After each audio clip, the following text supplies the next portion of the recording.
Question is that the bill be now read a second time. Ms. Denise Phua.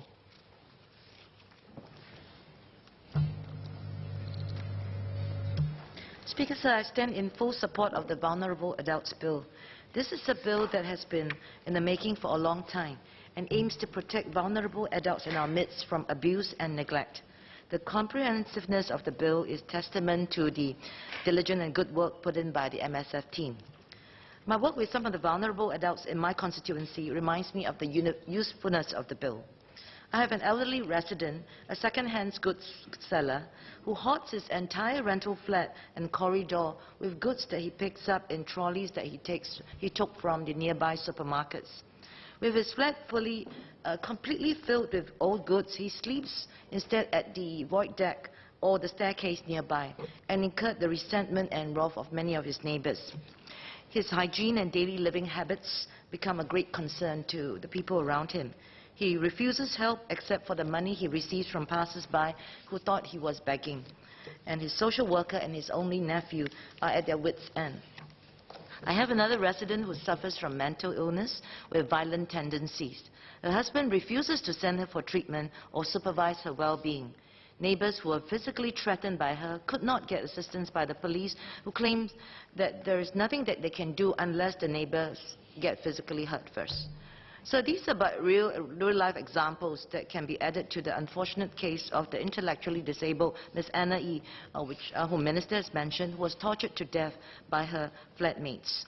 With the rapidly increasing number of elderly Singaporeans, number of persons diagnosed with special needs, and the increasing number of people with mental illnesses in a highly urbanized society like ours, the Vulnerable Adults Bill will provide the final safeguard to protect persons such as them. So I'd like to seek the Minister's clarification in several areas. First, on the big picture.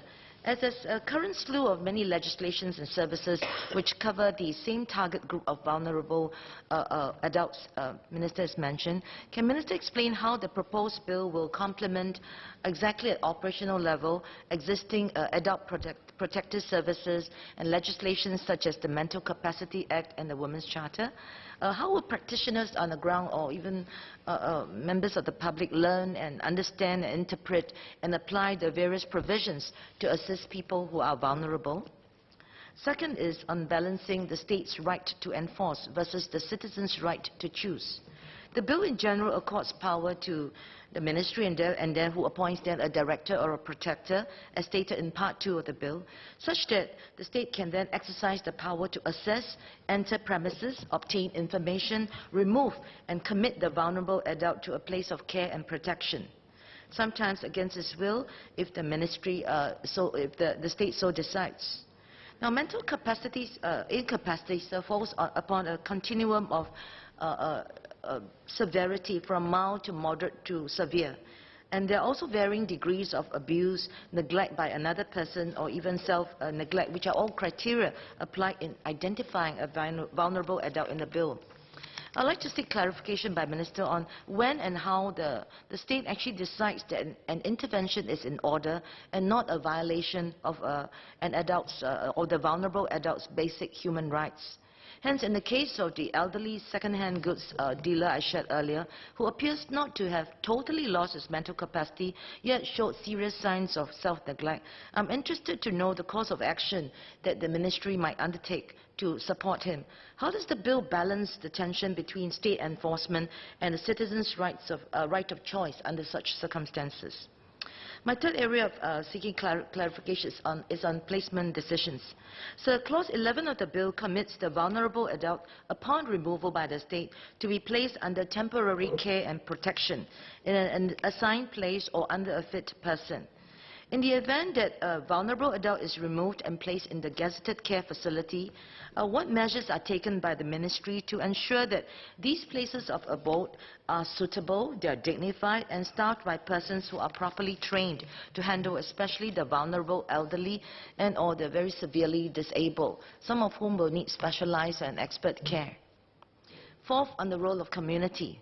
Since the formation of the Adult Protective Services by the Ministry, I understand somewhere I read the data is that about 250 cases were identified, largely involving adults with intellectual and physical disabilities, psychiatric conditions and illnesses. Now this is a small number, those who are supported in this way, compared to the universe of, I'm sure, a much larger pool of adults who are potentially vulnerable.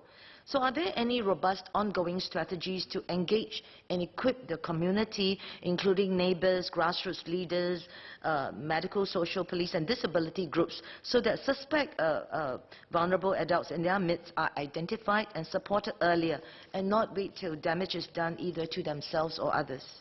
Without strong community support, many of these adults would fall through the cracks and remain unidentified until something tragic happens. So legislation is hence only a very small part of the solution. To this end, sir, I recommend that the Ministry seriously consider the formation of a National Vulnerable Adult Support Services Association, similar to that started elsewhere in the world, such as the United States. The association should aim to help organize, educate and train local residents and partners, community partners on the ground to identify and support the adults, vulnerable adults in each private or public residential zone in Singapore. It can form local care groups, much like the cell groups that we commonly found in Christian or Buddhist organizations.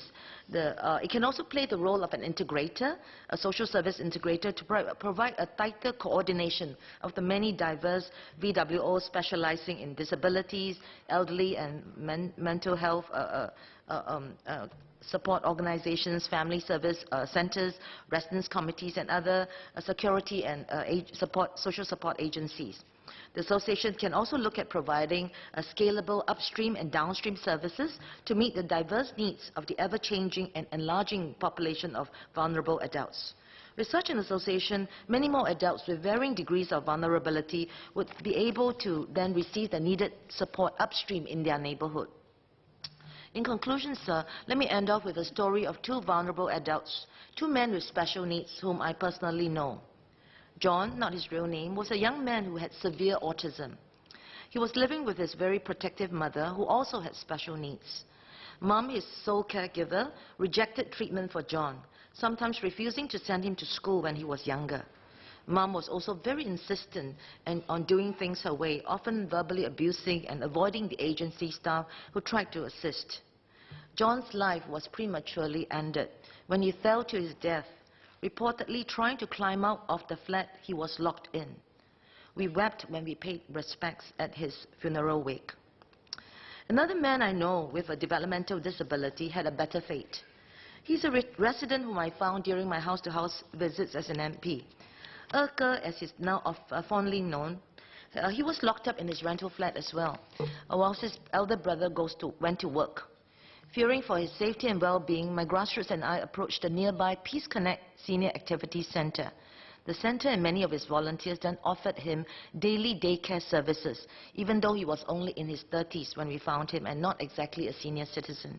Today, Erke has a whole community supporting him in the day center, and very vibrant social life, at least compared to me. You know? His brother could even become a volunteer after work because of this respite that he now gets.